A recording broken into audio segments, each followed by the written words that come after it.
C'est Madame Riamon. Bon, il faut être attentif, hein, Monsieur le Président de séance, là. Alors, moi, je reviens sur la question de la pollution de l'air, dans laquelle on a déjà engagé un échange avec le vice-président, Monsieur Fournier, au cours de la discussion générale.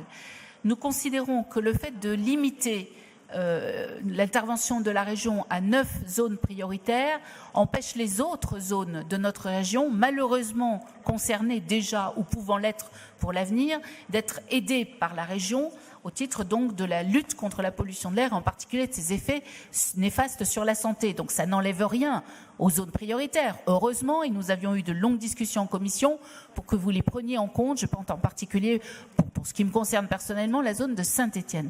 Néanmoins, pour les zones qui sont concernées, je vous donne un exemple très pratique. À Roanne, quand les vents d'ouest soufflent, la pollution de l'air essentiellement urbaine au CO2 se déplace sur le lac de Villeray, un des grands lacs de cette région. Le reflet apporté par l'eau au niveau des UV fait qu'il se produit une grosse quantité d'ozone. À ce moment-là, l'indice Atmo de l'ozone passe au rouge et nous tombons dans une zone où les personnes asthmatiques et fragiles ont des difficultés avec cette pollution créée sur place.